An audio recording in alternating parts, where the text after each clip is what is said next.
Yeah, by a show of hands, man, how many people up in the space have actually seen the actual movie?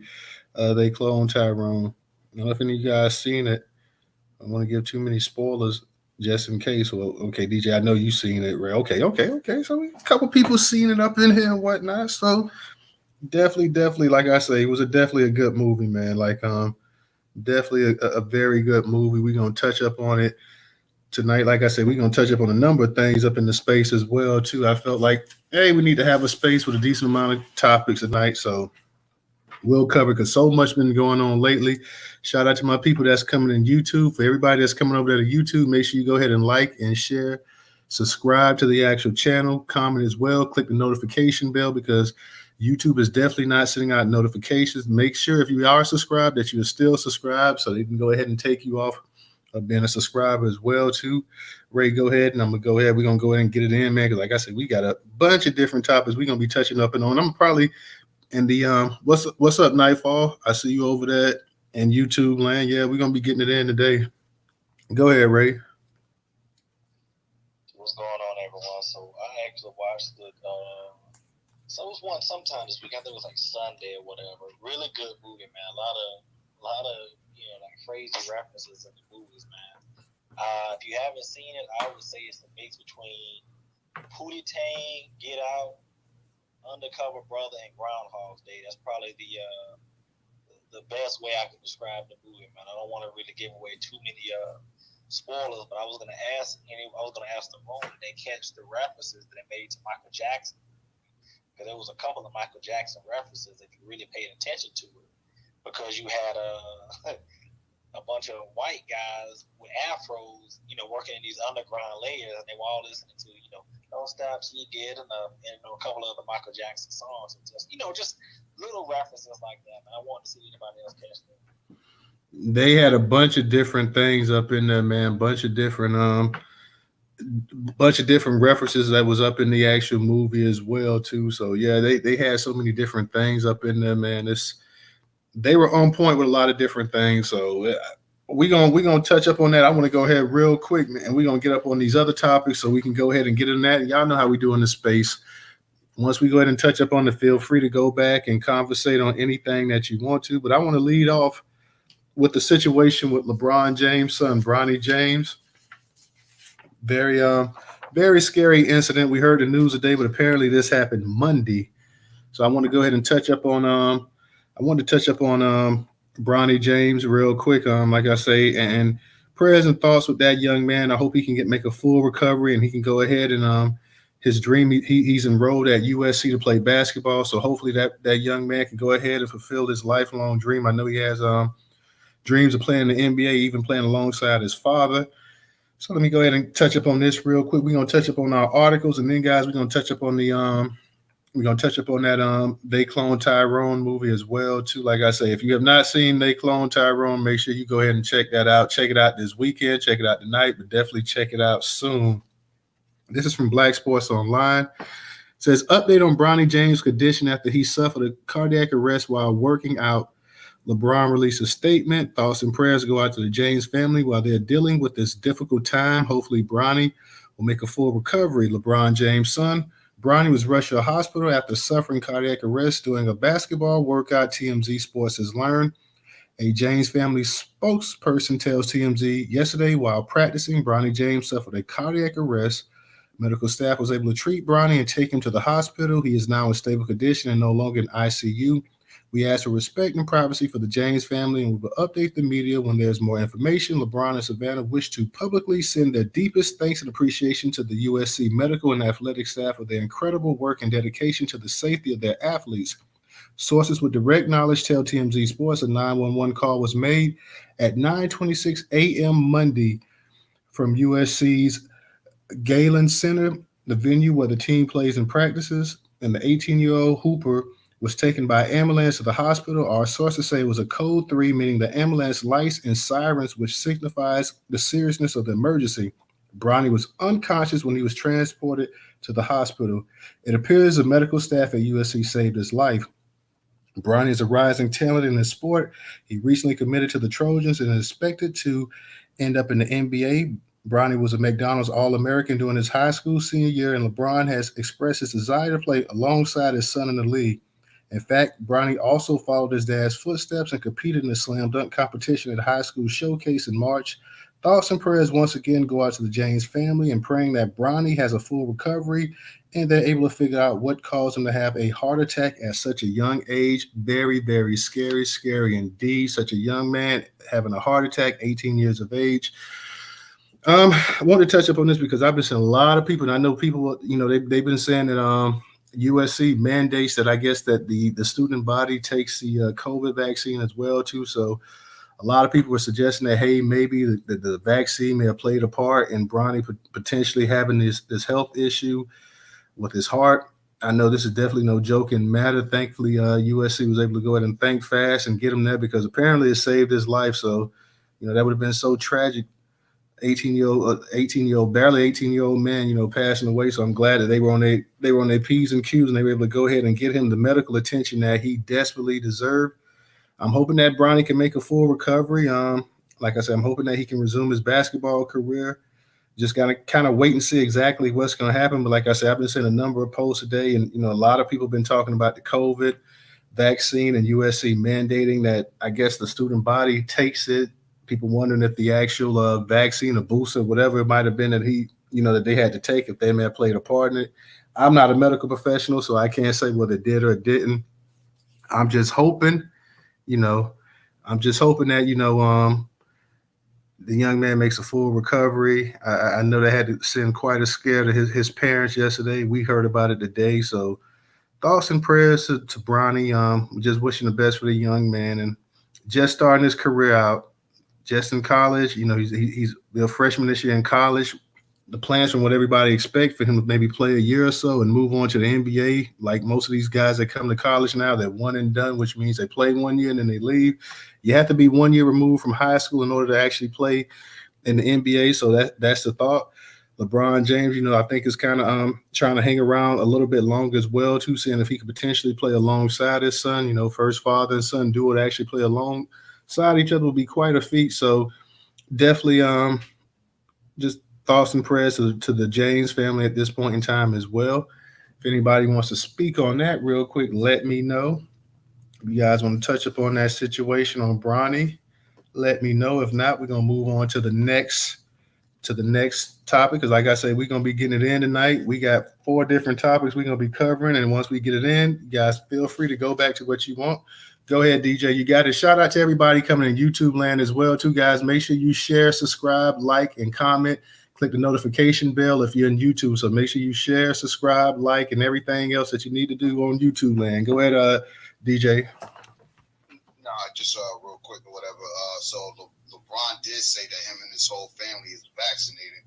And if y'all been watching that Don Suttonly documentary and everything surrounding that particular thing, yeah, man. So it all ties up to that for the most part. And then obviously we see a lot of these athletes are just passing out in the field, former athletes. I just can't think of this one dude. He was I think he was a former soccer player, turned sports newscaster now for soccer or whatever.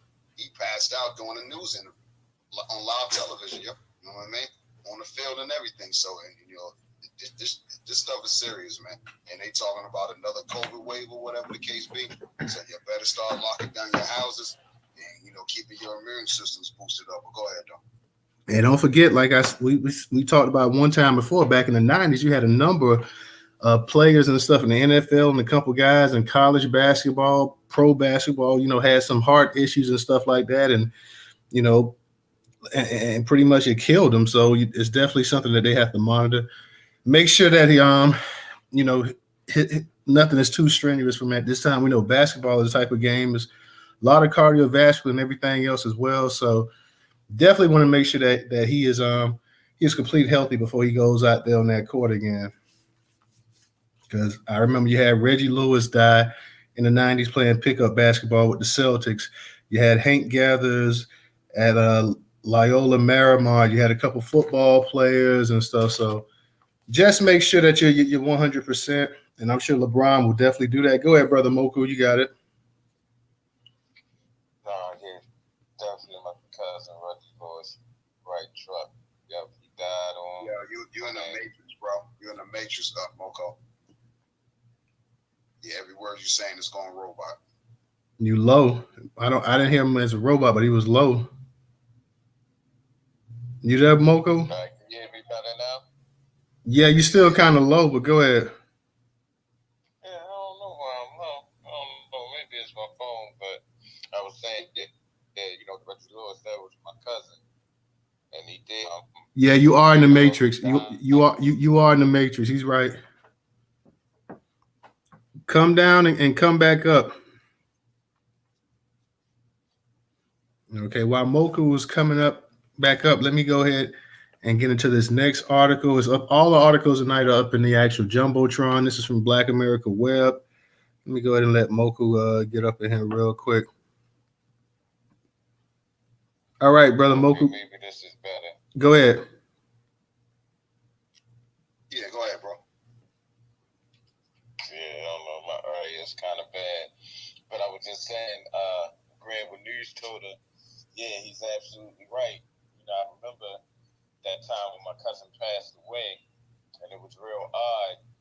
But one thing when that happened, just being going through it and all, everybody forgot the white supremacists. You know what I'm saying? They forgot these wicked ass doctors. You know what I'm saying? Because the doctors had a lot to play, and releasing him, letting him go back to the team, and his crooked ass wife as well. And that's just coming from the horse's mouth. That's my family, so I definitely.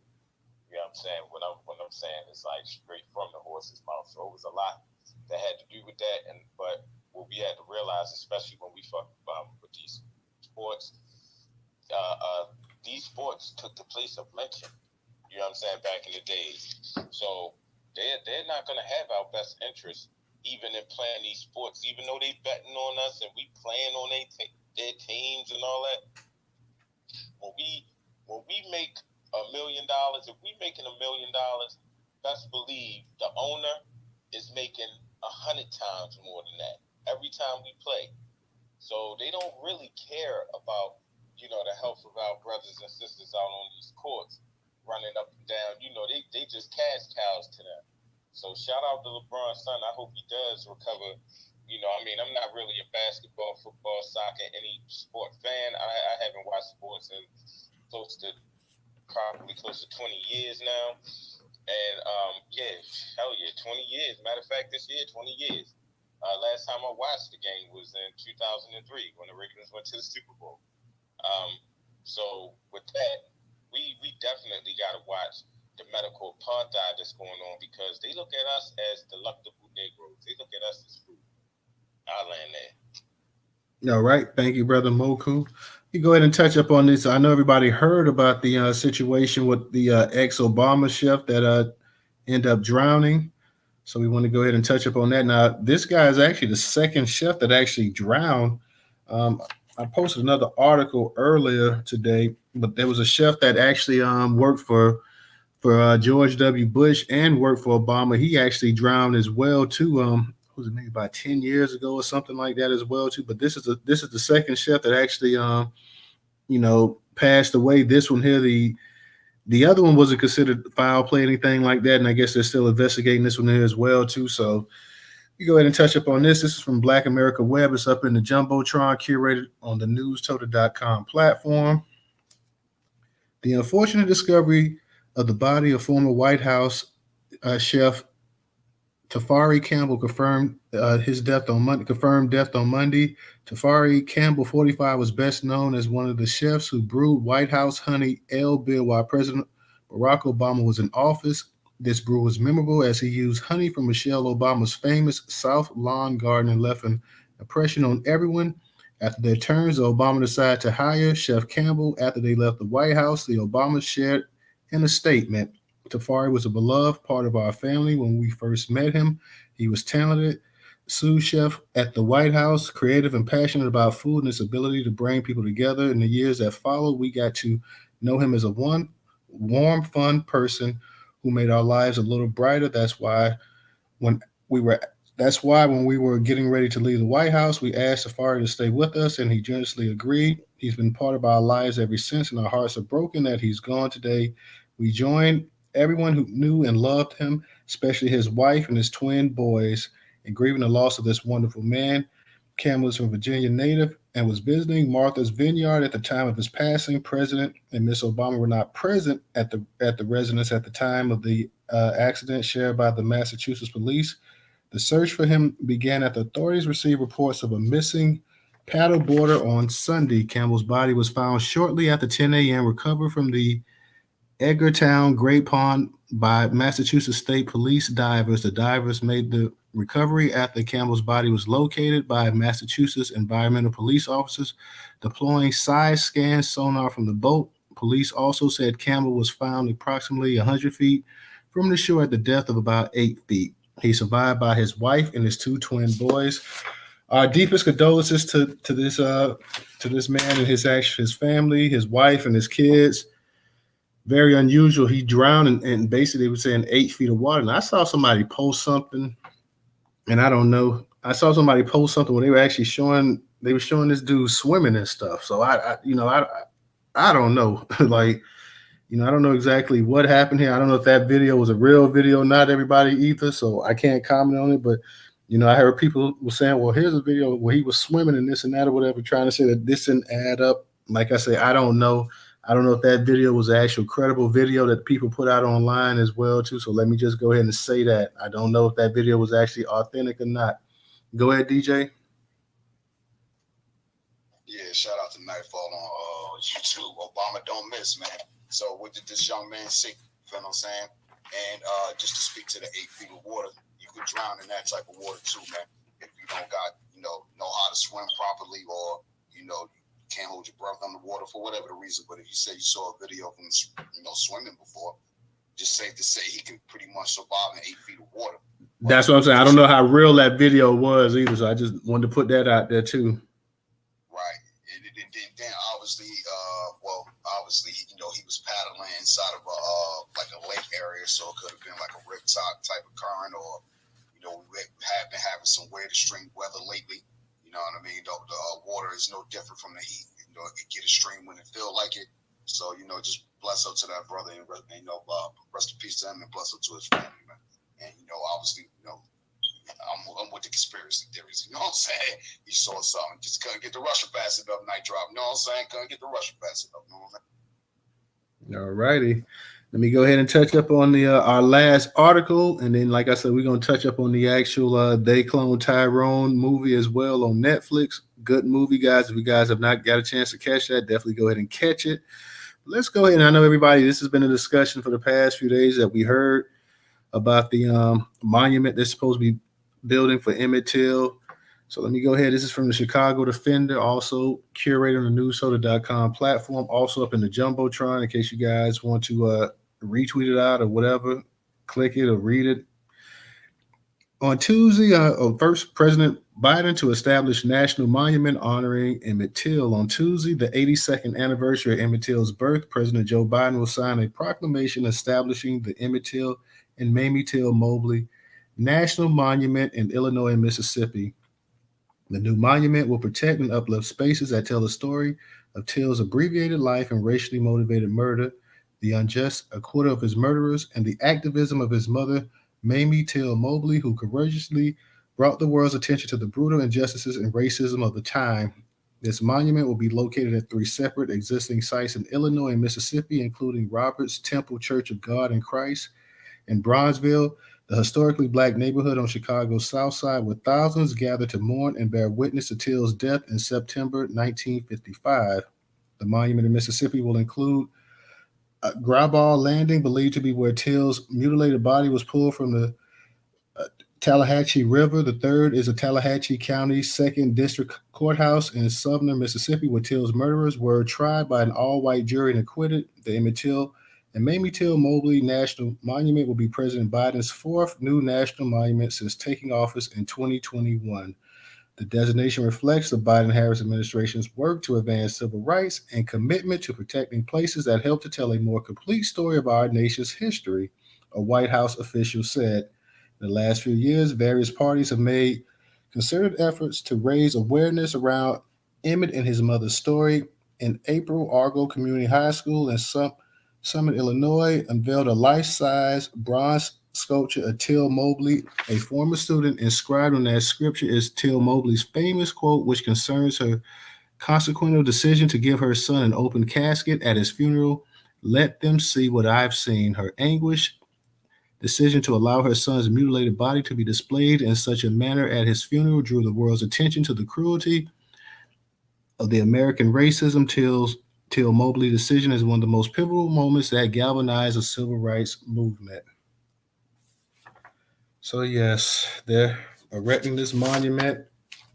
Could have done a lot more to actually do something. Like I said, this is his fourth actual monument since he's been president, since taking office. That they're building or whatever. So one thing about monuments, though, it's nice, but it doesn't really do anything for the living. So go ahead, Ray. You got it. Well, since you brought it up, I definitely want to say happy birthday to Emmett Till because today would have been his 82nd birthday, I believe. So definitely want to start off with that. And your boy's birthday is tomorrow. I'm turning the big 37, so Leo's, we up in here. But back to the subject. So I wanted to ask again, since you already got all the articles out, did anyone else catch those Michael Jackson references that were in the movie? Because if you remember in the movie, they cloned Tyrone. Once they actually found that underground bunker, there were a bunch of white people in there with afros. And if you remember at the, it was a restaurant that they went to, the people that were serving other black people were white people with afros. And obviously, when they were down there in that underground layer, they were playing "Don't Stop Till You Get Enough." So there was a lot of Michael Jackson references really throughout the movie. And even at the end of the movie, when what is his name?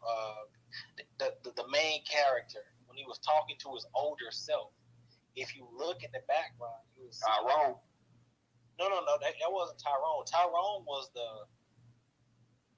It was him, but Tyrone was that younger guy at the end of the movie that played the Compton character.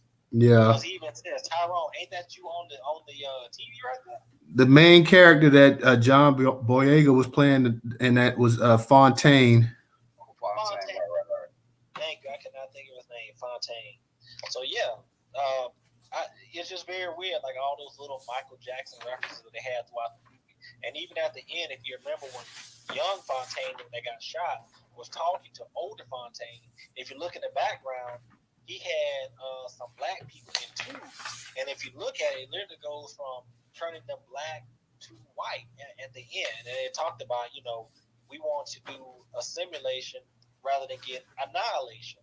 So, that's just, I think all that tied into, like I said, Michael Jackson. So I wanted to hear the family's opinion. The Michael Jackson thing, and I get what you're saying. The only thing here, what I say about Michael Jackson is that people always said that Michael Jackson didn't try to make himself white. Michael Jackson had actual skin disease, vitiligo, and he was actually losing pigment. So he actually went ahead and, part of his body was white and other part was black. So he just went ahead and decided to go ahead and bleach it to the actual color because the vitiligo was actually taking over. So that's the only thing I do remember them saying that thing about that. And he was saying, and he was talking about, he like, how you gonna make that? From what I can remember, because that part, he was talking about, basically how you're gonna make a black person white, and he was talking about this ain't gonna be done. This ain't gonna be done overnight. You're talking about generations and stuff like that. So I definitely get what you're saying on that part. But the only thing I would say is that Michael, he actually did have actual vitiligo, so it wasn't like he just just started bleaching himself. One thing I will say, the movie has so many different dynamics in there. When you look at it, you look at the actual, you look at the main characters. You got a pimp, you got a prostitute, and you got a drug dealer. This is one movie that actually did have some redeeming qualities and stuff like that, because even the people themselves were kind of looking back and like reflecting on like their lives and stuff, and what they could have really done different and stuff like that. Ray, I know you had your hand up, so I'm gonna let you go ahead, then I'll get back into it. I'll let you and Brother Muku go, but go ahead, Ray. Now I was gonna ask if anyone else catch the references they did to an undercover brother, because if you notice throughout the whole movie, they was using mind control through chicken. Which obviously, if you've seen that movie, that's something else that they did. They tied with that. And there was a movie that Jamie Foxx, I was kind of thrown off the movie because in some parts of the movie, you would see they were outside selling CDs and there were FIFA stores, and then they were talking about the election of Obama. So it's kind of, to me, it's like the movie was kind of jumping around a little bit. But, anyways, Jamie Foxx, he was dressed as a young boy priest from Superfly. I don't know if anyone else caught that too. Yeah, it seemed like the movie, like they kind of it had a black exploitation type feel to it as well. Too, you can look at the cars and everything that they was driving and stuff. Yeah, it was still relevant to the actual time period as well. So getting back to the chicken thing, let the chicken thing was actually a good thing that they put on that because can y'all remember 3-4 years ago when the damn Popeye chicken came out and you had people cutting the fool about the Popeye chicken, you had people fighting up in Popeyes, people up here slamming women because they got cut in line. I mean, people kept talking about this damn chicken, this chicken sandwich. I'm like, what the hell? Like, what is in this chicken sandwich? Like, is this chicken sandwich like crack or something like that? So I like, well, damn, I gotta try one of these chicken sandwiches myself. Try one, like, okay, well, it's just a chicken sandwich.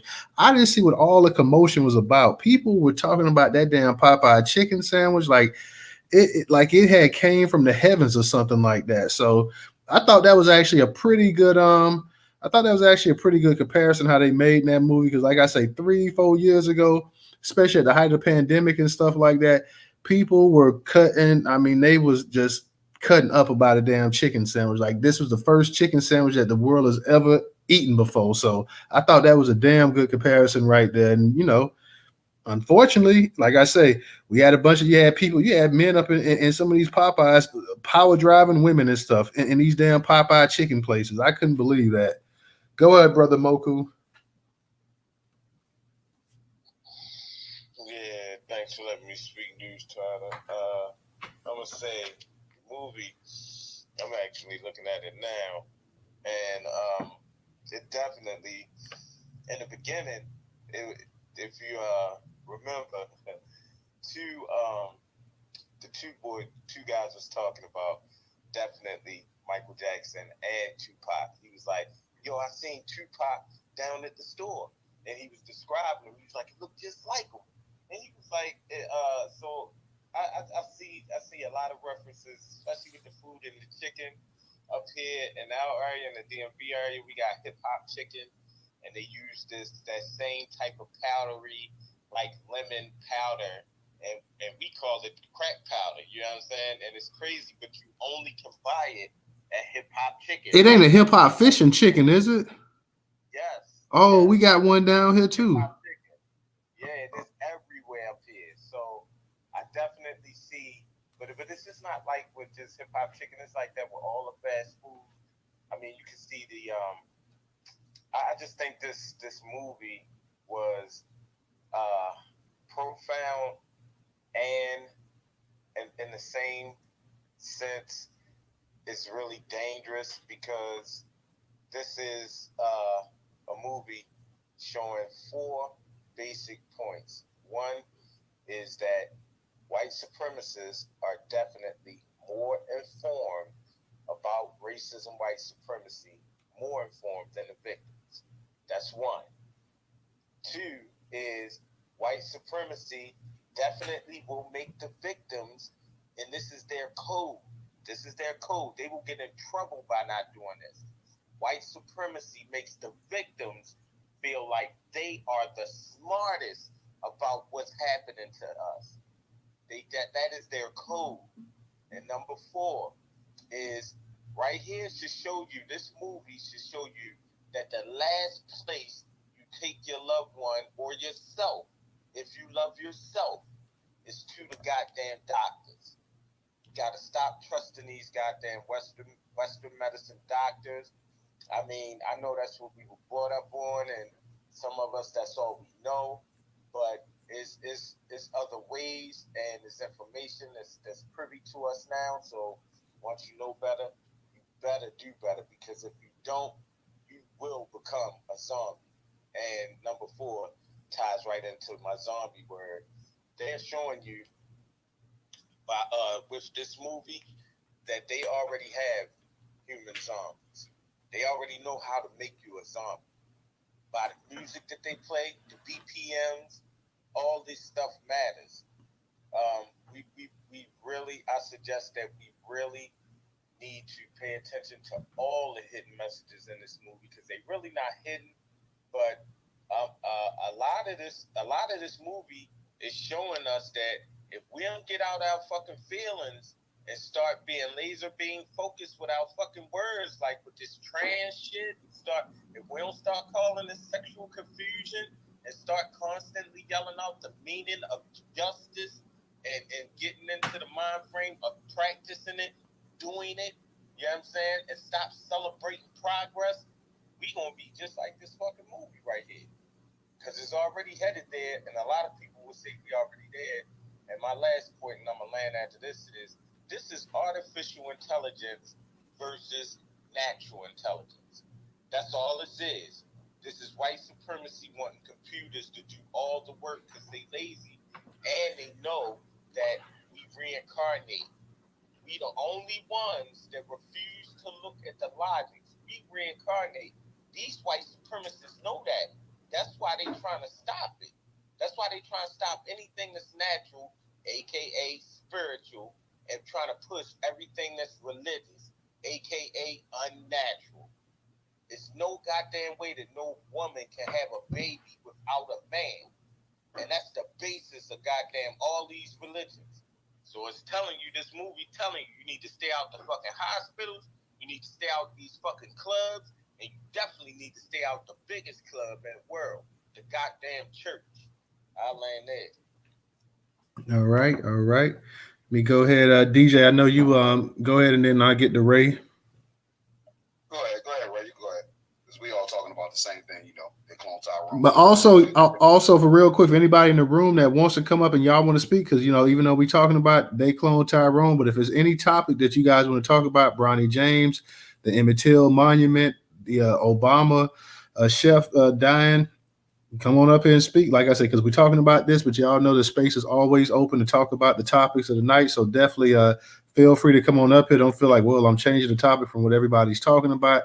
Those topics are all up there in the actual title for a reason. So definitely feel free. Everybody on YouTube, definitely make sure you go ahead and like and share and subscribe. Click the notification, leave a comment for the broadcast as well too. But yeah, definitely anybody wants to come up here and speak, by all means, come on up here and speak. But go ahead, Ray. Okay, I just wanted to again talking about the movie, right? So they did something really slick. I don't know if a lot of people caught, right? So if you actually watch the movie, you'll notice that the character, what was his name again? The main character, Fontaine. Fontaine. He did the same basic things every day. He wake up, he go to the store, he buy scratch offs, he would buy malt liquor, and it was one other thing that he did. Scratch offs. And he buy cigarillos, yes. But if you really pay attention to it, look at the malt liquor that he picks up. The malt liquor that he picks up, the name of it says Anaconda malt liquor. So that's a reference to a film. I think it was with Michael Jai White called Black Dynamite. You need to go back and look into it. And another thing too, Kiefer Sutherland, his character in that movie was named Nixon. And okay, I know the way it all ties in is that character Fontaine. He would buy this stuff called Anaconda malt liquor, and it was marketed in the movie Black Dynamite under something called Operation Cold Canvas, and it had something to do with the plot to chemically shrink black men's penises, and it was all under the Nixon administration. It was all weird, but yeah, I did definitely catch that reference. I wanted to see if anyone else saw it too. Yeah, for sure on that one. Yeah, So definitely saw that reference too. Yeah. So one thing you left out on that too that Fontaine was always doing every day that you missed the point of the reference, but the old man. Remember, he'll give him a shot of his 40, but you got to listen to what the old man was always saying to him. He was repeating the same shit to him. So you right, Fontaine was doing the same thing every day, and he actually understood that. You see what I'm saying? Because remember, at the end, I forgot old girl character, the one with the fro or whatever. Yo, there you go. She told him, like, damn, you gonna give up or whatever the case be. He said, nah, leave this shit alone. Such got killed. All this shit not happening. Ain't nothing we could do. And then he spiraled down into a cycle where he was definitely smoking every day. Because in the beginning, remember, he wasn't smoking like that. He wasn't drinking. He'll go to the store, get a scratch off, and he may have a beer in his hand, but you ain't really seen him smoking like that. So that's another reference too. And then back into the liquor store, it's two scenes at two different points in the movie. Whereas, okay, you know, we're talking about situations that's going on with black women. Shout out to Empress to see you, sister. So remember, we got a lot of our black women that are missing out here. So if you go back to the movie at the liquor store, it was the one scene that panned to the glass pane that's on the top left. It was a black woman missing, and then there was another part in the movie where it was another black woman missing. Because remember, they kidnapped Yo-Yo, and then old girl didn't want to say anything as far as like where Yo-Yo was at until what? You paid her some compensation. So we got folks in our own community that would gatekeep these pedo kidnapped kid fuckers. You feel what I'm saying? And you know, jokers that are kidnapping folks. You know what I'm saying? They part of the fucking you know, the bullshit, the Disney bullshit. You know what I mean? So we gotta watch out for our own fucking folks and start putting people on blast in that light too. But it's really about what that old man kept telling Fontaine, yo. But I don't want to spoil it by saying what he said, you know, for the folks that ain't seen the movie. You know what I'm saying? Hey, what I found interesting also was that you know, when they were how the music also plays a impact on people as well too. Like you know, everybody was zoned out with the music. Like, and whenever you know the white boy, the crazy thing was how the white boy was in charge of the goddamn music up in the club and stuff, right? Like, so that was the craziest thing. And that was my next talking point. Nobody was gonna say that one because I felt that shit. The white boy, I'm like, fuck the white nigga playing the black music and shit up here in the black club, and then he told everybody what to go do, and they followed orders. no. So that was another point that you had brought up about the missing women in the movie. His mother was missing the whole movie. You know what I'm saying? Like when he found out his mother was just the radio, that's what made him just like zap out. I guess we shouldn't give too much away to everybody because everybody like, damn, like what's the point of watching? No, you still need to watch. Y'all had 24 hours. We was trying to told you last night. Watch time. Well, I didn't already watch the movie 3 times, so I'm just saying, like everybody need to watch like movies like this. Rosewood, movies that are based on true stories, and movies like this ain't. I say this is based on a true story because they basically tell you what they're doing in their movie. You know what I'm saying? And people like to look at their movies, and one thing that white supremacists know their victims really well. Okay, they study us. They study us to the 10th degree. So they study our reactions just like they were doing in that movie. Okay, so they know how we're gonna react to movies. Most of us, they know that when we put shit in movies, that half of us be like, you know what, this isn't a movie, it's bullshit. They ain't really doing that shit. Not really paying attention to the evidence in which you're looking at right in front of your face. See, white supremacy biggest thing is to make you see that it don't exist. That's the trick. You know what I'm saying? To make it seem like in your mind that it really don't exist, like it really ain't happening. Lie, cheat, deny, steal, kill. Lie, cheat, deny, steal, kill. Lie, cheat, deny, steal, kill. White supremacy. And my last point is you never seen Fontaine fall. He ain't had no fall. Real talk.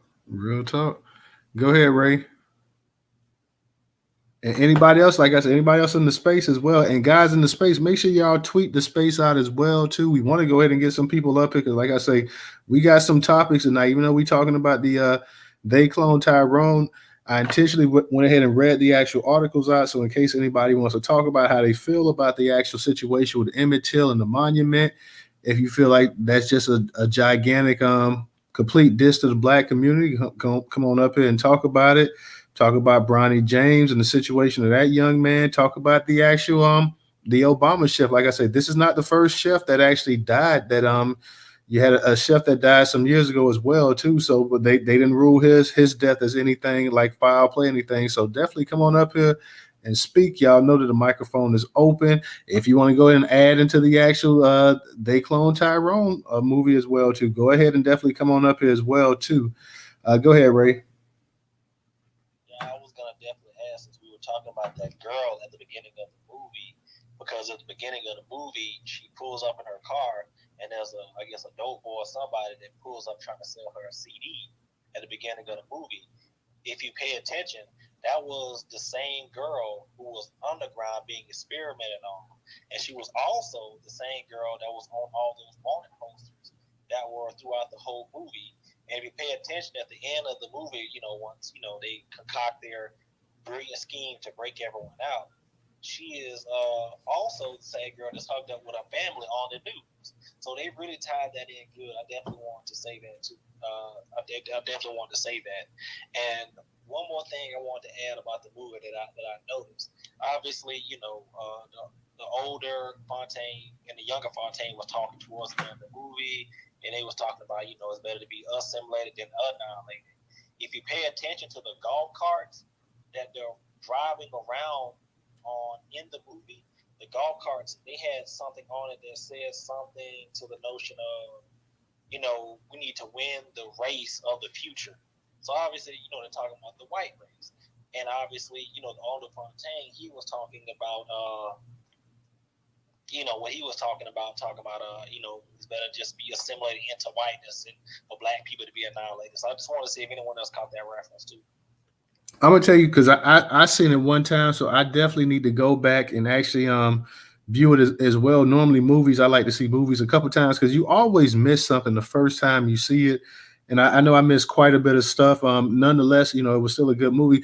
I'm gonna give that. I don't know the director's name of the movie, but give him a shout out because that director he was able to go ahead. This movie here was like a mix of sci-fi, conspiracy, as well as comedy. He was able to mix so many different things up in there.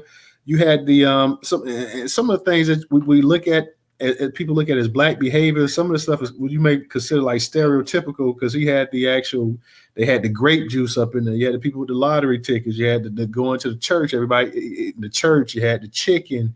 You had the one part in there when they were going to try to go ahead and subdue the sister and pretty much and break her when they were going to go ahead and put the actual perm stuff up in the head. And we see all the stuff that we've been talking about. We held a space one time on a perming as well, too. Like, is perming considered child abuse or whatever with all the ingredients and stuff in it? They were going to go ahead and perm this sister hair. Luckily, the sister, was able to get away. But it was so many different things in there. And also, the movie was full of allegories. Even if you feel like, hey, we haven't got to the point where you can actually clone human beings. Let's not forget, I believe back in 99, they cloned the first sheep or something, Dolly, back in 99. You had the test tube baby. And back in the 80s, that was born. You had a test tube baby. And shout out to the late comedian Robin Harris because everybody was like in elementary and middle school running around calling people test tubes and stuff. Like to be called a test tube was like the ultimate insult. Like people was ready to fight. But nonetheless, I think so much of this movie was based on allegory as well too. When you look at, okay, maybe you say, hey, they don't have the technology where they're actually cloning human beings. The moral of the story is that, hey, even if they're not cloning the drug dealers or the pimps and this and that or whatever, people that's going to keep certain things and certain behaviors going on in the community, that they're investing in it. They're spending billions of dollars. When we talk about the actual drug trade and everything else that's controlled outside the black community, that's actually pushed into the black community, so much of this stuff, so much of the destruction is already funded by the higher ups. So that's one thing that I think you have to look at, that, hey, maybe they're not actually cloning human beings, but they are investing major amounts of capital. Now, they won't invest this major amount in capital in terms of building up the community. And that was what was made as well, too. We're not going to build it up and we're not going to help you guys out, but we want to go ahead and pretty much use you guys as lab mice and see exactly your behavior and everything else that you do and stuff like that, keep you under the microscope 24/7 because, hey, we want to be able to live above you guys as always. So I think that was a big part of the actual story as well. Like, hey, maybe you're not actually taking human beings and cloning them.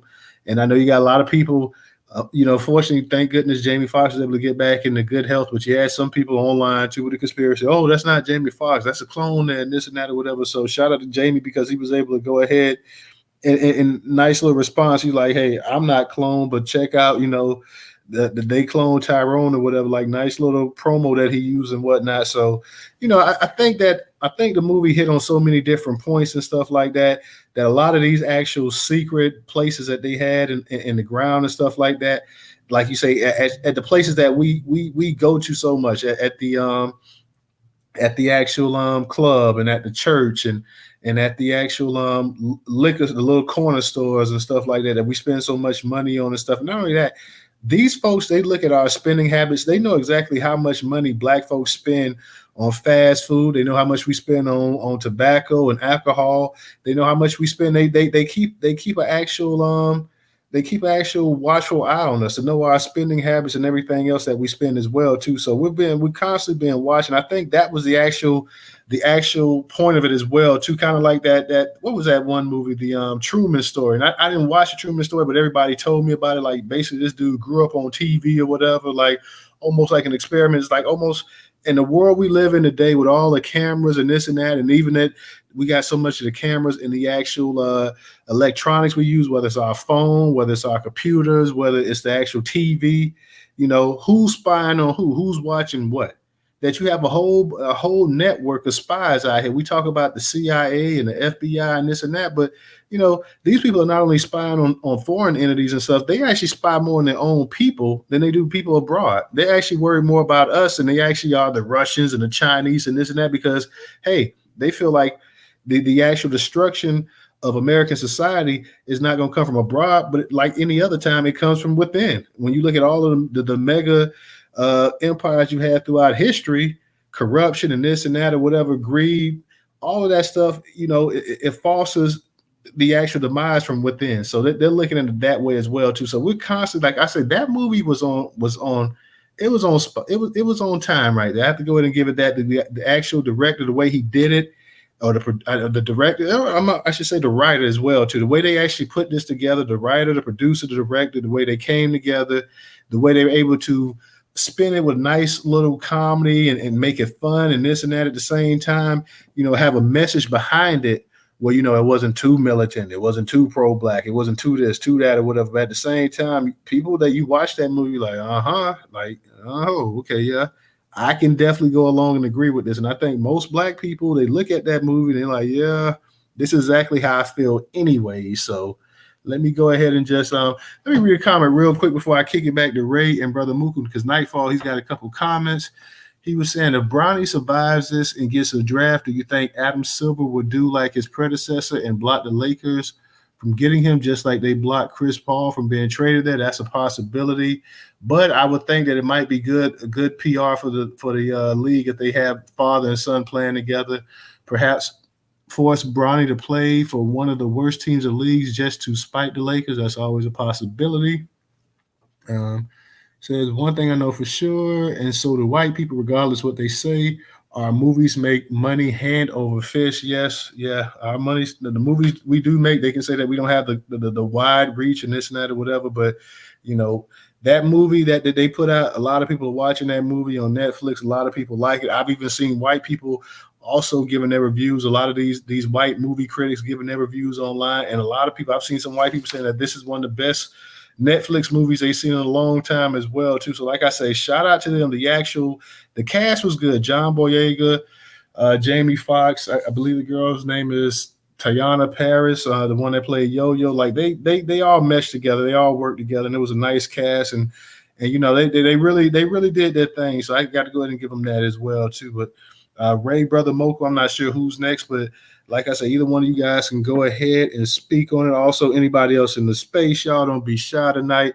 Also, up in the space, we have the Newstoter YouTube channel up in there. We have the Newstoter YouTube channel up in there. So make sure you guys subscribe to the actual YouTube channel. That is the fifth on the left-hand side. So definitely go ahead and subscribe to while the space is going. Also, for those that can, support us on Cash App.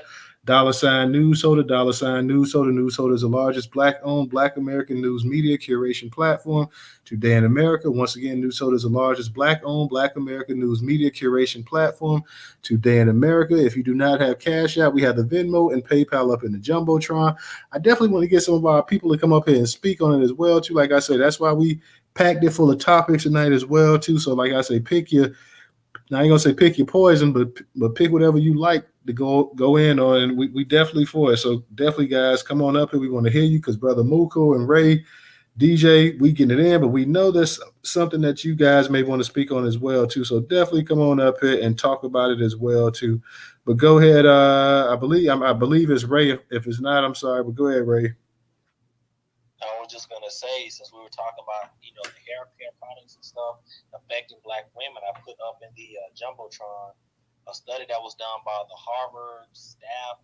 It was someplace in Harvard that talked about how nearly 80% of hair products that are aimed at Black women, they contain chemicals that are linked to cancer, infertility, and obesity. So all this stuff in this movie, like I said, it really ties into. One other thing I wanted to add. So at one point in the movie, that house that they broke into, that took them down to that secret layer, and the underground where Jamie Foxx's character was testing that cocaine. I use that in air quotes. That was actually called Compound H, and it was developed by the government. And they, again, obviously, they injected that into the various products throughout the movies, like the grape drink, the fried chicken, the hair cream, etc. Man, so I just wanted to see how the family felt on that, because they definitely did a lot of flashbacks and used a lot of real things that's been going on in the community throughout the whole movie. All right, real quick, let me give a shout out to my man Cognitive for his contribution on Cash App. Let me read this real quick before I get to Brother Moku, because Nightfall, he left a comment that I want to go ahead real quick, and he's talking about the actual cast of the and I'm not sure what the girl. I think her name is Tahana, Tiana Paris. Tiana Paris. I'm not sure exactly what she is, but this is what Nightfall said. He says, "So we get fake representation as opposed to creating the next generation of Black actors."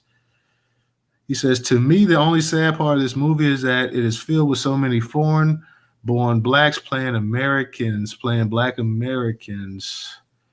Then he also said, "Well, hell, remember one of Netflix's biggest hits was Luke Cage that shut the streaming system down. It wasn't Bridgerton." Okay. Water to Well says, "Modern day blaxploitation film. Of course, we liked it. The pimp, the pro, and the dealer." So I guess the pimp, the prostitute, and the dealer. Okay.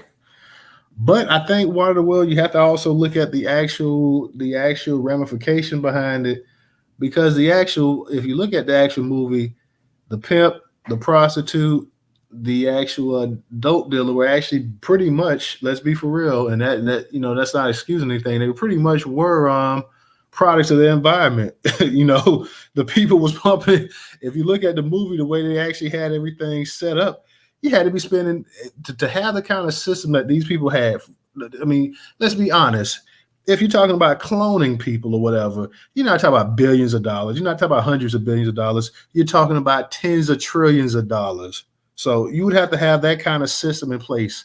And that's what they said. I understand what you're saying about the Black exploitation aspect of it. And it definitely did have that aspect of it.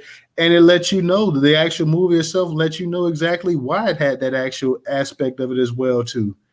Because that's the way the system set it up to have. It was set up for failure.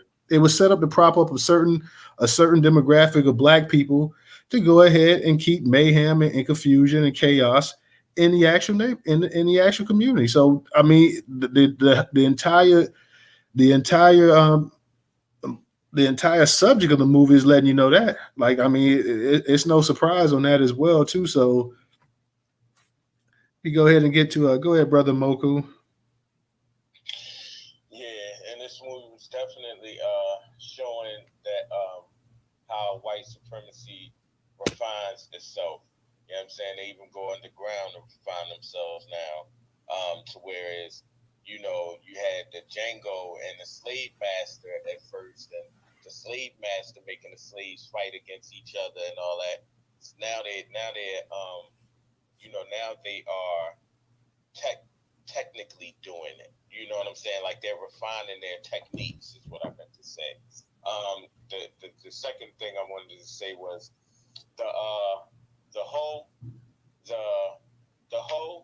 drug dealer and the pastor were the producers of the whole dysfunction. They needed the pastor and the drug dealer in order to make the white supremacist system even work. You know what I'm saying? Because you have to have a level of belief that you can only get from a church. And remember what I always tell y'all: believing, the only thing that qualifies belief is for you not to know the very thing that you're believing. But the unique thing about belief is it costs nothing and it controls everything. You know what I'm saying? So that's why we never even get arguments or discussions about someone's belief, because we know that a belief is something that you don't know. So you're just arguing about some shit you don't know. Um, the mind control aspect of this whole movie was, I felt like, was the most profound part, because as we all see, white supremacy is right in front of our faces. And even though it's right in front of our faces, a lot of times, a lot of us are guilty of forgetting the instigator, forgetting the white supremacists in the room. So this movie was showing how easily that's done to the victims. If you notice, when they was in the club and people was running through, I mean, Jamie Foxx, Fonte, and Yo Yo was running through the crowd. DJ got a call in his headphones, and they was like, "Yo, we got 3 bogeys coming through. Use that weapon we got." The weapon was the song, and the song made everybody just turn around, just like be dizzy and dumb. You know what I'm saying? So the dumbing down effect and the different confusionary tactics that they use in this movie, which I feel like they showing us all their cards, so now they must got better and more advanced cards now, because they done already perfected their perm technique, their chicken technique, their suey technique. You know what I'm saying? So I think the only thing that they didn't touch in here was the sexual confusion part, and I feel like they didn't put that sexual confusion part in there on purpose, because that is a confusionary tactic that they're using real heavy right now. So I don't know if anybody else noticed that it wasn't no transsexuals or no homosexual scenes up in there like that. No, you right about that, brother Moku. They didn't have that up in there.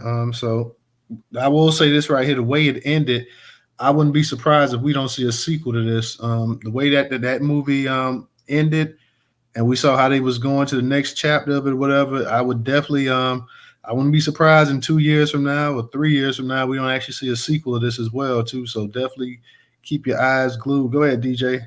Oh, hold on. I had one more point about Emmett Till. The Emmett Till monument, that is definitely an insult, especially it's a.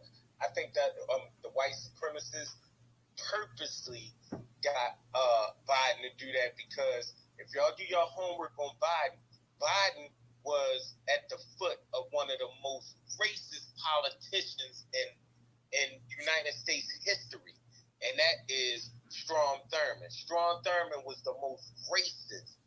He was the most racist uh, uh, uh, um, politician, and he was in office for damn near 100 years. He was in office for like 90 years. Joe Biden was right underneath his foot. Matter of fact, Joe Biden did his goddamn eulogy.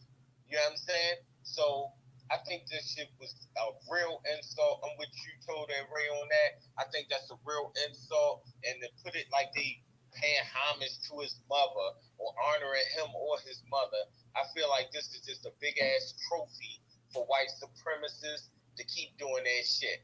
And what better to make a monument of a young child that you slaughtered, that people are still trying to refer to as a man today. He was only goddamn 14. He was a child. He was still a baby. And he wasn't like an infant baby. But goddamn, my 14-year-old, that's what all my sons and my daughters did, my babies. I ain't ready to put them out in the world yet. They can't, they can't fend for themselves yet. So I just think this is a real insult to not just Emmett Till and the Till family, but I think it's an insult to all non-white black people, especially foundational black, freedmen, American, Negro, all of us. You know what I'm saying? Like it's a kick in the face to all of us, even our offspring is not born now. I'm sorry to take all that time. Oh no, you good? Go ahead, Ray. I was gonna say Biden did just work with him. Everyone, I don't know if anyone's here heard about the Biden-Thurman Violent Crime Control Act of 1991. I'm sure everyone's heard of the '94 crime bill, but then there's, like I said, the Biden-Thurman Violent Crime Bill of 1991. Biden was also obviously clicked in with Robert Byrd, who was a former organizer, and he was a member of the KKK. Biden was clicked in with Strom Thurmond, which, if you go back in history, you'll see that he set the Senate's record for the filibuster in, I think it was like 1955, 57, because he was trying to defeat the civil rights proposals. And then Biden was also clicked in with James Easton, and he's known as the voice of the white racist South. So, I mean, he has a long history of just people that, oh, I forgot about Herman Talmadge. I don't know if you've ever heard of him. But yeah, Herman Talmadge, Biden was clicked in with a lot of folks, man. It wasn't just, that one person. He has a long track history of it. And I think it's obviously there's just more symbolism with this Emmett Till memorial. Because my whole thing is, like, why are you making all these memorials when y'all just gave, I believe they just gave another $400 million to Ukraine today, on top of all these other millions. But then when come to us and give us statues and little symbolic little things like that. Yes, I think that he needs to be honored, but at the same time, I live in the South. They got a monuments of where a lady down here where I grew up at, she was lynched, and every year it's getting shot up. Like, they're literally just taking guns and just blowing holes through it every year. They have to replace it and stuff. So they're just making another monument for it to be defaced. And if you really want to have justice, why didn't they go after Carolyn Bryant? Like, how are you going to make an Emmett Till anti-lynching bill and then literally don't punish the main person that need to be punished from the bill? That makes no sense to me. That just shows, again, that that's all symbolism. Because, again, black people today, even if they are found hung, they aren't saying that this was a lynching. They're saying, oh, well, this was just a suicide. So the bill, there's just little ways that they do stuff like that to rule the bill as being ineffective. But I'll land there. All right, thank you, Ray. I see Nightfall over on YouTube land says what black folks really need is a Drop Squad too. Like, Drop Squad was a movie back in the day, so yeah, we could definitely use another Drop Squad too as well too. That was you had a good cast of actors up in there. Ving Rhames and Eric LaSalle was up in there. I'm trying to think who else was in there. What's his name? Vonnie. I can't think of Bonnie's last name, but you had a good cast of actors up in there as well too. So yeah, Drop Squad 2 was a pretty Drop Squad 1, excuse me, Drop Squad was a pretty good movie as well too. So definitely definitely good right there. Go ahead, DJ.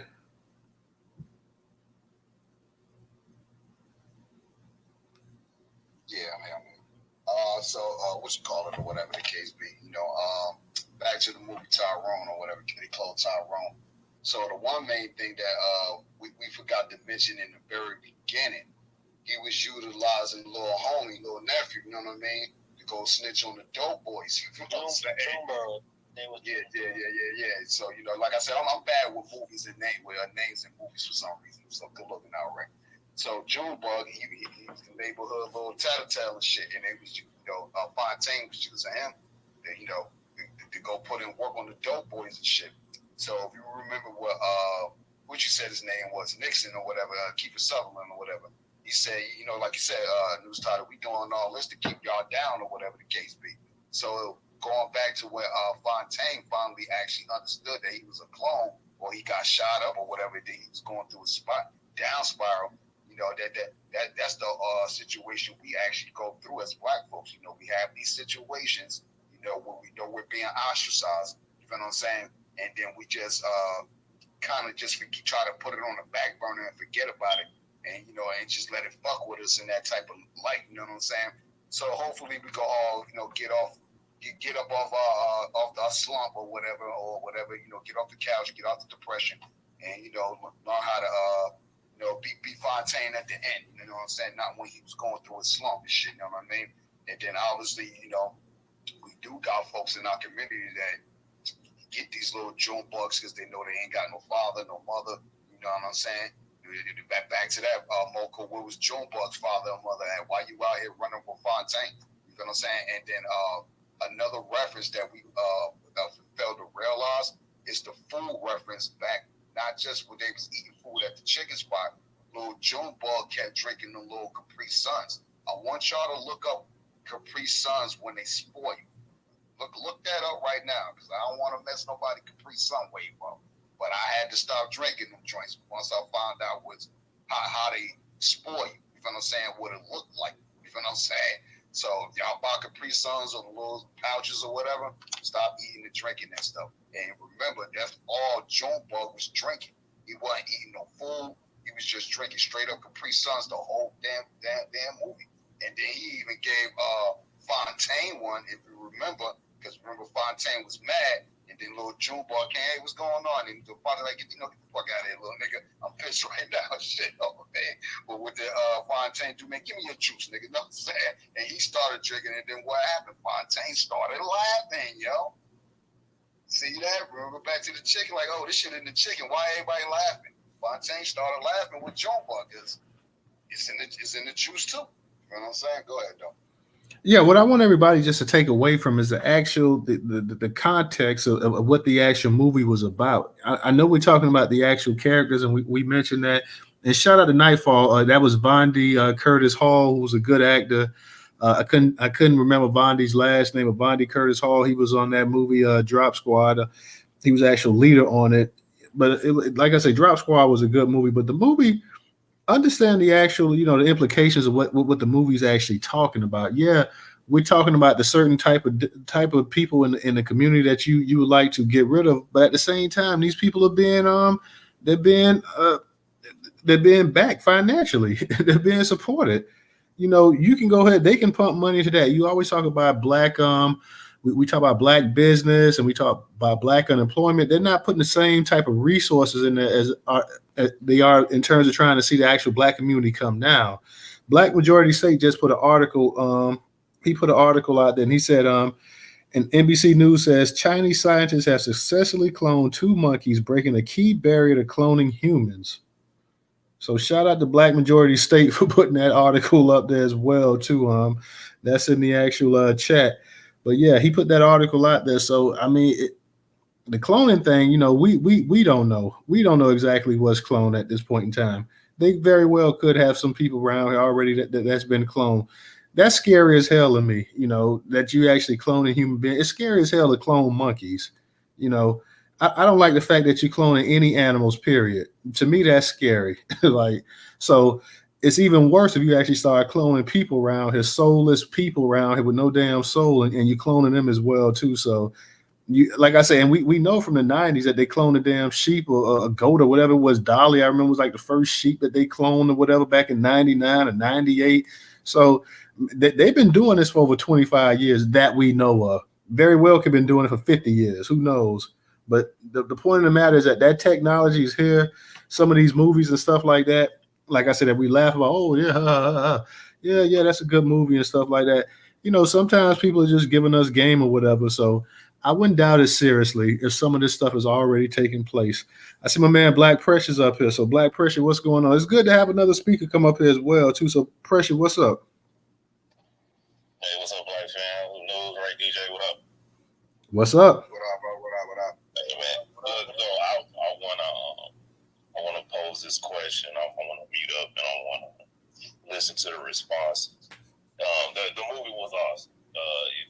If you look at all the, if you get a backstory, there's a story within a story, and then, like DJ said, we all said the same thing, so no need for me to go into it. But I will say this, in my personal opinion, I think that cloning a person and let me say this, cloning a person and introducing them into society would be be nearly impossible because where we get lost at with cloning, and I don't blame anybody. I'm not trying to, belittle anybody, but a lot of people, when you hear clone, they think like I'll pick on news. Say like you clone news, right? Well, cloning, the process of cloning, you're not going to clone news at 40 years old, and then after you clone them, you see another 40-year-old news walking down the street. You still have to be born. You have to develop. You have to grow up. You got to be 1, 2, 3, 4, 15, 20, 25. So, like I say, to clone a human and introduce him or her into society, it would be a hard sell, for someone to do. Like I said, I just want to say that, and I'll mute up and listen.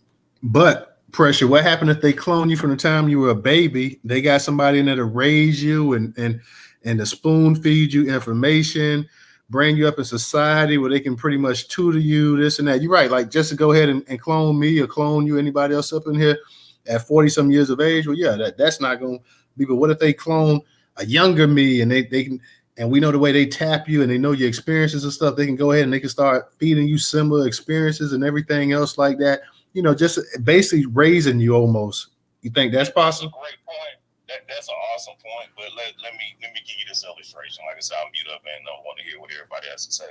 Say like you do that with Michael Jordan, right? Like you say, they cloned at birth, right? And we all know the Michael Jordan of the reality we live in. We all know his exploits, basketball court, and all that. But I'll say this, and you brought up this point too.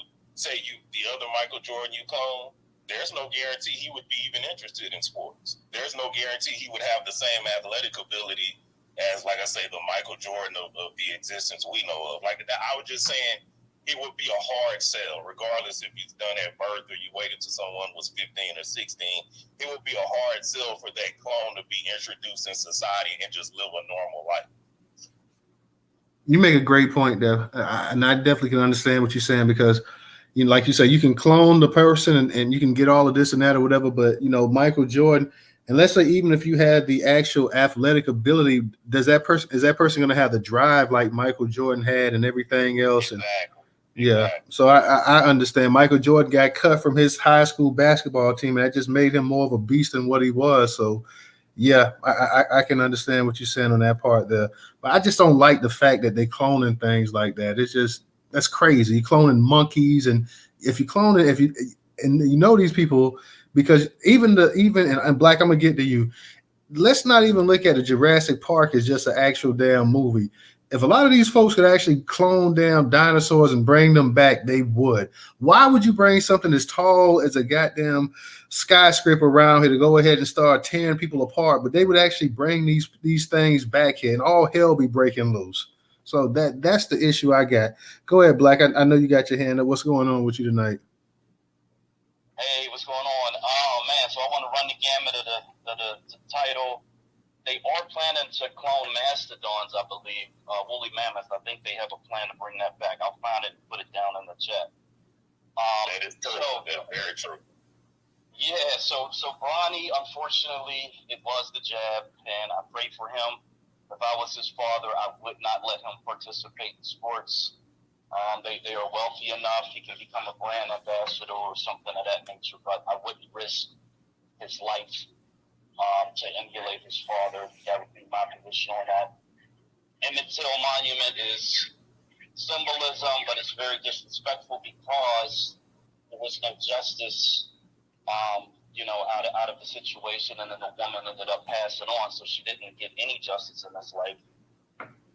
Obama's chef, I'm seeing reports that they're saying that he had some injuries, and I hope that those reports actually do get into the mainstream media so we can actually see what that's about. I did see the video of him swimming. Different reports say it was a pond that was like 8 feet deep or something of that nature, so I just think that that's beyond coincidental, where there's multiple chefs that are being drowned in water. And then to the cloning part, I didn't see the movie, but it sounds pretty cool. But I want to build off of what Black Pressure said. There is a movie that Will Smith did called Gemini, and it is him against a younger version of himself. So I guess in his 20s, he would have been cloned. this person would have grown up, and then the evil antagonist in the movie has basically trained him to eventually go after his older self. It's a really, really good movie. And if I could bring it to the reality of where the technology is going, you would have the ability to essentially be immortal if you had the wealth to do it, because you could clone yourself at a mid-age range in your 30s, and then you could will over all of your wealth to your clone self. And then we have this Neuralink that's coming online that is literally designed to be able to capture your memories and download your memories onto software that you could eventually retrieve. So it is a technological attempt to become immortal, and the people who can afford it will be able to afford that technology. And I believe it's already here. It's already possible. I've seen the Neuralink videos with the monkeys that are able to move things on computers with just thinking about it. So, a decade down the road or so, I truly believe this technology is here, and someone who's like a George Soros or something of that nature may be able to actually extend their existence essentially as long as the planet exists and as long as this technology exists. So I love these conversations. Thank you, Black. And you said that they're trying to actually that they're actually trying to bring a mastodon back. They're actually trying to clone the actual mastodon, the gigantic elephants. Like, what would be the point of that? No. Can I say this about the mastodon? Go ahead. And I don't want to rain on no parade. I'm not trying to piss on the sun, but mastodons, we still have somewhat of a physical connection. You can dig up the carcasses, you can dig up their remains, and you can still get the DNA out of their bone marrow. So that wouldn't be impressive to me. Like, something that we still can pretty much, for lack of a better term, reach out and touch. It, like you say, a giant elephant. The issue that they were talking about with the mastodons is you introduce that into nature. Say you introduce 10 of them, it would consume everything in sight, as giant as they get, and it would literally throw off the balance of nature, because all the things that depend on what the mastodon has to consume, it wouldn't be there anymore. But I'm kind of like, Black majority of this shit is, I don't want it to get too geeky, so I'll mute up and listen. I don't know, Pressure. I think you might be selling a little bit short. I mean, I know the DNA and everything will still be around, but if you could actually go ahead and even, dig up that DNA and still bring something back into existence like that, that's pretty spectacular. I'm not saying that you should do it, because I definitely don't think you should be doing it, but that is something that is pretty, pretty spectacular, that you got to go ahead and you got to go ahead and you have to give them credit for that. I mean, in terms of just the actual ingenuity they have. Like I say, I think all that stuff should be left alone anyways. I don't like it, because who knows what you're going to do with the actual world. You start bringing this back, bringing that back, and this and that. I mean, what's next? I mean, what else are you going to try to bring back that's prehistoric as well too? So I don't like that whole thing. I think you're really messing with nature, but you're not going to be able to stop these people from actually doing that as well too. So I just wanted to go ahead and put that out there. I'm not a big fan of that. They don't need to go ahead and do that. Nightfall said they wouldn't survive. The admixture from then and now are totally different. That's a possibility. I mean, they are related to the elephant. So, I mean, how much bigger would a mastodon be than the actual regular damn African elephant, which is the biggest in the world? Like, I mean, it would have to be considerably bigger. Yeah, they're gargantuan. It's unreal how big they are.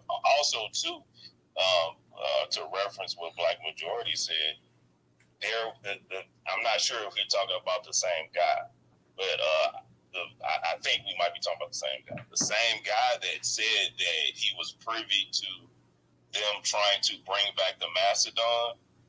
He said also, the guy interviewing him kind of posed the same question you did, and it was like, where does it stop? And the guy said he knows for a fact that they can bring back the saber-toothed tiger because it's closer related to the African leopards, the modern day African leopard. So with like 2 or 3 births, they said they could bring back the saber-toothed tiger. By a show of hands up in the space, guys, how many of you guys have seen the actual They Clone Tyrone movie yet as well, too? I know we had a few hands when the space started, had actually seen the movie. How many of you guys in the space have actually seen the movie? If you haven't seen it, definitely, if you've seen it, go ahead and give me a hands up and let me know that you've seen it. I see Leon showing, hey, y'all seen it or whatever. So it looks like most of our people in the space have not cognitive, but a thumb down. Cognitive, is that a thumb down for yes or no? I guess no, you hadn't seen it. KY says they've seen it. Okay, I was just trying to get a just get a general idea how many people actually seen the movie as well too. DJ, you still up in the space? Yeah, I'm here. Oh, okay. Okay, we got a couple people trying to request to come up as well too. I know you be dipping and going or whatever, so let me go ahead and get some people up in here as well too. Let's get some of the people. I see it's been a minute since Leon been up in here. Cognitive, go ahead. Also, guys, we need those for that can support us on Cash App, $Newstoter, $Newstoter. Every space we say, if you got $1 or $2 that you can donate, it is greatly appreciated. It doesn't have to be a whole lot. We understand how the economic strain is on Black folks, but for those that can't afford $1 or $2 to donate to the actual platform, not just the space, not the broadcast, but the actual platform, and it's greatly appreciated. $Newstoter, Newstoter. Newstoter is the largest Black-owned, Black American news media curation platform today in America. And every article that we're talking about tonight comes from the actual platform off of the Newstoter.com platform. Make sure you guys visit Newstoter.com daily to stay up to date on breaking Black content and news. Guys, if you're on YouTube, make sure that you go ahead and subscribe to the channel. Make sure that you like it. Click the notification bell. Leave a comment as well, too. Definitely go ahead and share the actual broadcast with our people as well, too. Let me go ahead and get to a Cognitive. Cognitive, I know you've been going back and forth between YouTube and actually Twitter as well. So what's going on, Cognitive? What's up, brother? At work, I put my thumbs down. I just want to let you know. The only reason why I put my thumbs down because I haven't seen it yet. Me and my girl are planning on seeing it this weekend. So y'all don't give up everything. I heard it's a good thing. Yeah, I know we've been giving up quite a bit too, man. But definitely check it out with your girl, man. Y'all gonna have fun watching it as well too, man. Like I said, I'm trying to get everybody up in the space to go ahead and watch it as well too. So if you up in the space and you ain't, that's only if you guys got Netflix too. So we understand if you ain't got Netflix, you can't watch it, whatever. But if one of your people got Netflix and you can get the code or whatever, the subscription, hey, go ahead and do what you do. I ain't telling you to do it. I got them bootlegs in my jacket. I got them bootlegs. What's up, Leon? What's going on? Long time no here. I know it has been a minute, Jim. I've just been lying low, laying back, man, just going on different people's spaces and wreaking havoc. And now the havoc is wreaked, and now I'm done. Now it's time to focus on the matter at hand, and and start coming back to support the people who haven't wavered or anything like that, like yourself. Stay true to yourself, But anyway, I'll get to the points here. You have I won't say anything about the clone Tyrone. Oh, trust me, we've been going in, so trust me. Like, yeah, okay. Well, I don't want to. The only thing I'm going to say about that is everything you think. It's going to open your eyes a little bit. Let me just say, I watched it over Sunday, and I was like, damn. And it just makes you wonder, I wonder if they're doing this shit to us right now. Because that's the scary part. Damn, nigga, what the fuck? Hey Don, because matter of fact, I need to speak to you. So let Leon speak, because last time you was up in the space, bro, you kind of went sideways up in here. So I need to holler at you real quick. All right, nigga. Don still heard it, nigga. I got you. All right, okay, ease up, Don. I got you. Go ahead, Leon. You got it, Leon. All right, thanks. Yes. You there, Leon? My bad. I didn't mean to. You if you keep going, Leon, you had something else you wanted to add? Yes. On the Bronny James situation. I've been seeing too many doctors trying to say, "Oh, it's not COVID related." I don't know, man. It seems like everybody's getting sick or having blood clots. Excuse me, and it seems like it's stemming from the jab. I'm not a doctor, so or a scientist. So I don't know. I'm just saying this. A lot of things are popping up. I mean, we just had, our brother Jamie Foxx just recovering.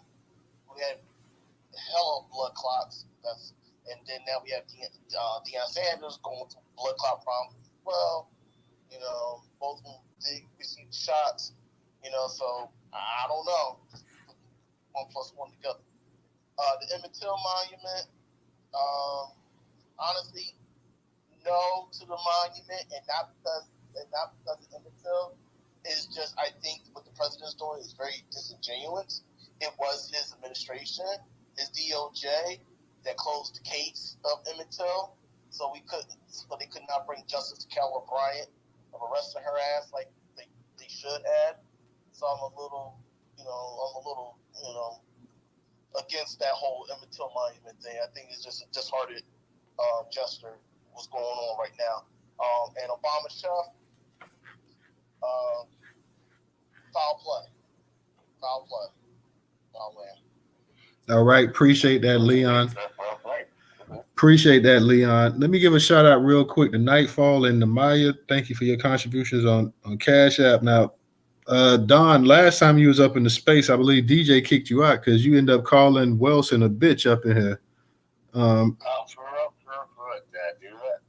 bad. Yeah, bro. Hey, yo, real talk.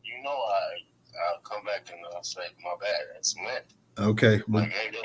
Okay, hold on, Don. Hold on. I don't follow Wilson. Me and Wilson don't follow each other. So you need to find that sister and go ahead and apologize to her for calling out her name. I swear to God, I will. Okay. If I disrespected anybody, especially my peoples, I will fucking highly tell you that I'm sorry. Okay, and you sound a little bit inebriated as well tonight, Don, too. So, we haven't. This is what I'm gonna do. This is what I'm gonna do, Don, because you inebriated, and I don't want you coming off your mic, and I don't want you interrupting the flow of the actual space. So I'm gonna drop you down to listener. Yeah, I'm gonna drop you to listener, and then you come back into space, and don't be inebriated, my. You've been talking about like dope stuff, and I was like, that's the reason why I came in here, because you guys been talking about dope stuff. Yeah, we are, but we want to have somebody. We don't need you coming in here drunk, man, and messing up the flow of the actual. And I've asked you many times not to do that. Now, okay, and I would not do that. Okay, so this is what I'm gonna do.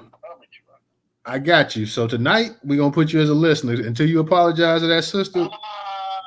Put you as a listener, my boy. All right.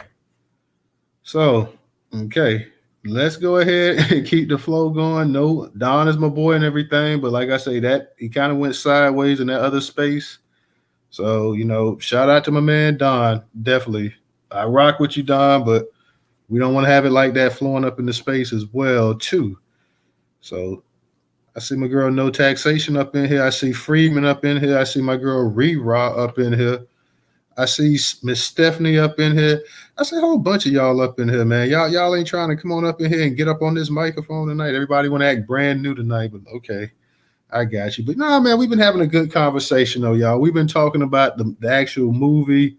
I think me, DJ, Brother Moku, he gone. Ray, we've been holding it down in terms of giving like a nice little review of what actually went down on that, man. I'm telling y'all, definitely go ahead and check that out. We definitely, the Bronny situation, Black Majority State, I feel you. My pops was saying the same thing. I had told him about the situation with Bronny James, and he was saying that, that was my son. I wouldn't want him to actually play again. And I feel him. For that young man, it's going to be a huge blow because, come on, your dad's LeBron James. You done pattern your life after him in terms of being an athlete. You're to the level that you're one step away. You're in college, your freshman year, you're one step away from your dream of playing the NBA. And to actually have that and be that close, and people say, well, you know what, son, I don't want you to play. You're right. He's not like so many other young black men out there that, that would be, that would be a huge blow if they couldn't get that. He has LeBron. LeBron is his daddy. Your dad's a billionaire. You can always, like you say, you can work in the family business, this and that or whatever. I think we just got to kind of wait and see. I know everybody's going to wait and see with the actual, I'm sure they're going to do extensive testing and everything up on him. That's a tough decision for LeBron too. That is a tough decision. I don't envy LeBron on that, because he doesn't. That was also a goal of his too, to be with the son and actually play in the NBA till he got in there. So I know for LeBron, that's going to be that's almost as devastating to him as it would be to his son. So I don't know exactly the situation. I don't know exactly what's going to happen with that, but I'm wishing for the best. I don't know. I'm gonna be honest. I don't know what he should do on that. Part of me says, hey, don't play. The other part of me, I don't know, man. I'm kind of, at this point in time, I just want to see the young man make sure that, his life is more important than basketball. His life is more important than any sport. So, I think he definitely have to look at that. So I'm definitely, I'm just interested to see exactly what he's going to do as well too. He's in college. Even if he doesn't play basketball, go ahead and get your degree, finish up or whatever, work for dad. If he does play, it's a decision that him and the family need to go ahead and make together. So I don't know. I'm really on this one here, kind of touch and go. It's like the guy that played football last year, the DeMar Hamlin guy that actually had the cardiac arrest on the football field. The guy had the cardiac arrest. And I think he's been cleared to play again. He actually died on the field and was resuscitated. And I believe that he's been actually cleared to play again. Now, will they allow him to play? That's a whole nother matter there. Should he come back and play? I don't know. You talk about football and you talk about the most physical team sport there is. Should he come back and play? I don't know.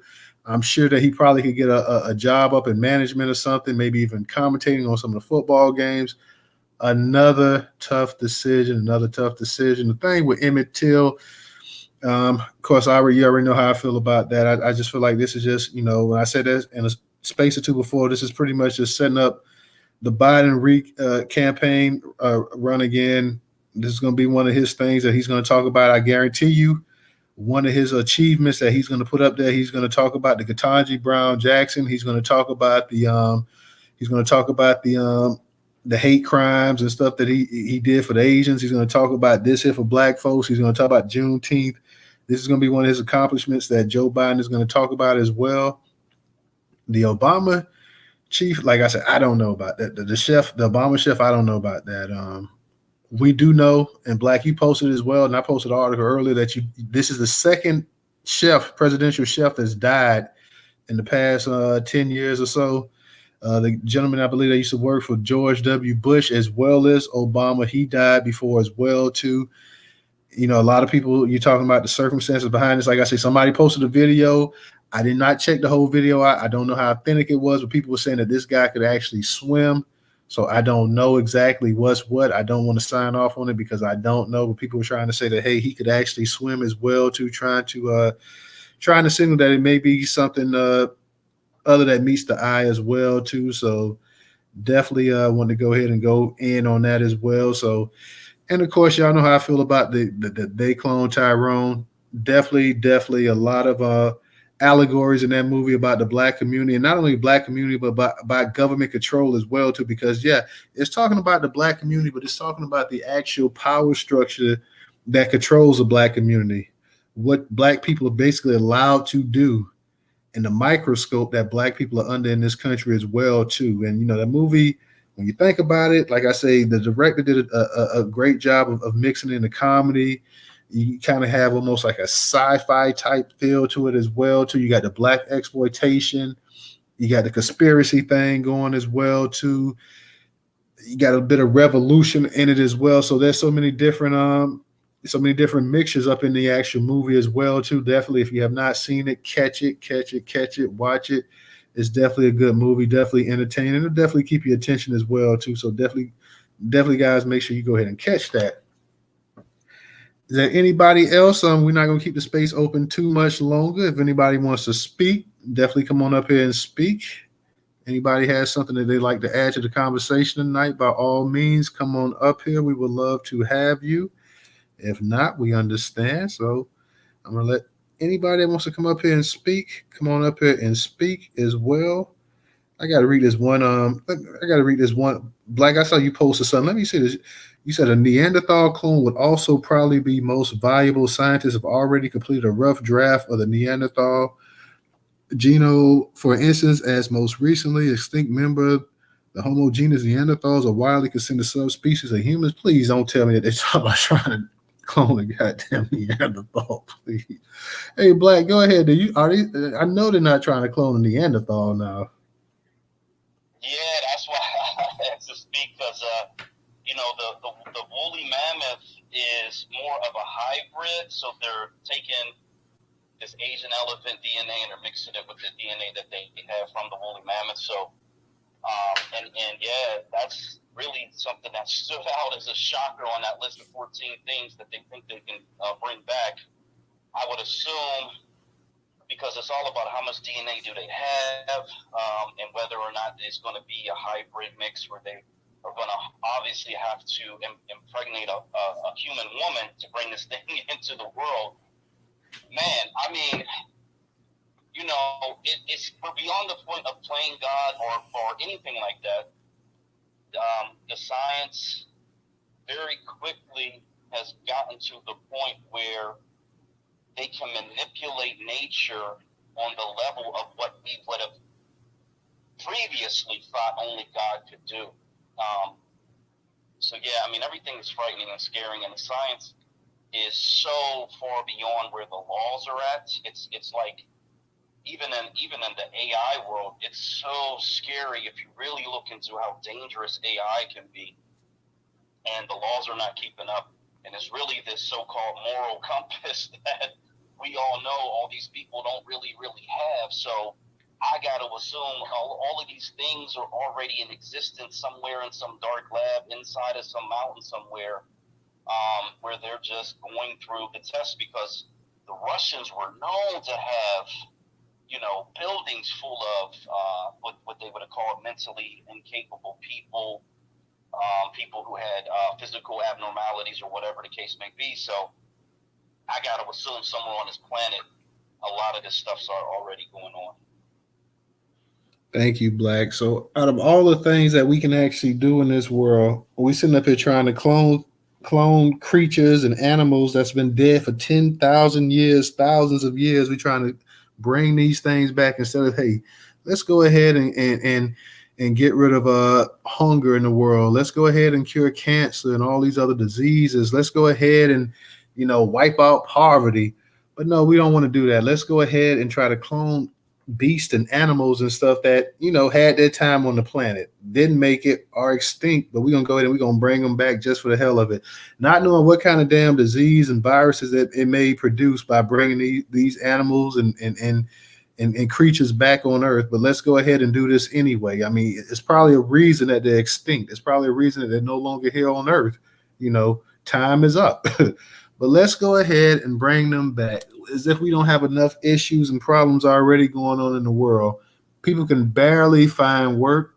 People can barely afford a place to even rent and live at. But, let's not worry about that. Let's worry about a damn a mammoth or a mastodon or a saber-toothed tiger. Let's worry about some damn caveman, Neanderthal, bringing him back here so he can be up here beating people's brains in and stuff like that. As if we don't have enough issues and things to worry about on Earth today.